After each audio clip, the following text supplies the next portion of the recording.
I don't know if this ever came across your mind, but why did 3,000 people in one day accept the message of Peter that day some 2,000 years ago that we heard about in the first reading? Remember, Peter was somebody that people knew. This is the guy who promised that he would never allow Jesus to suffer and swore that he would stand firm. But when Jesus was arrested, he hid and eventually denied that he even knew Jesus. But then came Easter. Then came the meeting, if you will, of Peter, of the forgiving and resurrected Jesus. And because of it, Peter was a changed man. Peter finally got it. He got it. And now here he was talking to all these people, trying to help his audience to experience, to live something new and wonderful, something that they never would have imagined. And the message of Peter was quite simply, our God has come through in ways that we've never dreamed of.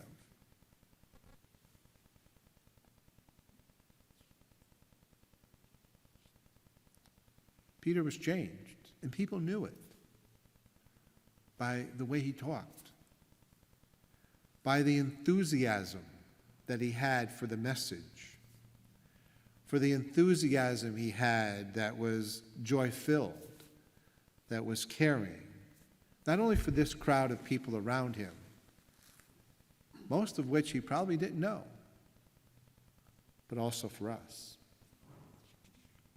And I think there's a message there for us that we all need. It's a reminder. It's a reminder. There's a gift here that not only comes to us at Easter, but there's a gift here to be shared, to be shared.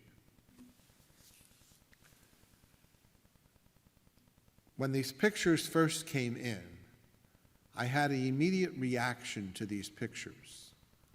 And as we add to them, the reaction hasn't changed. And it was this. The question is, what do all these pictures have to say in common? They all have a common denominator. Let's put it that way. They have a common denominator. What is it? What is it? I should ask the deacon. That's okay. We won't ask the deacon. Everybody in the pictures is smiling. They're happy. It reminded me, when I thought about this, that there was a liturgical guy many years ago, Father Gene Walsh. And I remember watching one of his videos many, many years ago, and he said, I would give anything to have a congregation in front of me that was smiling all the time.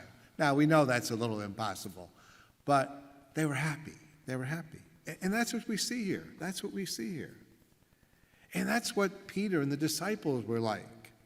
Not just smiling because it's a nice thing to do, but smiling because it was the joy of the gospel.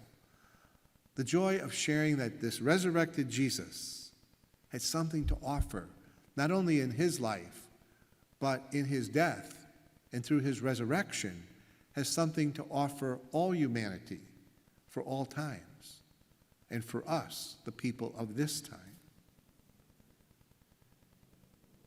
Maybe a thought to ponder, in this weekend is, How is our faith in Jesus Christ? How is our faith in this Jesus Christ who's alive being shared with other people?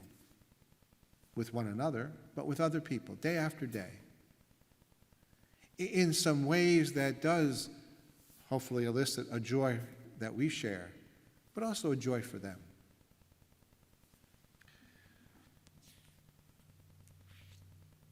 I'd like to end this homily this morning with another story. Parishioners of the parish know that I've mentioned this before because I heard Cardinal Dolan, the cardinal in New York City, share this on national news one time when he was asked on the Today Show about it.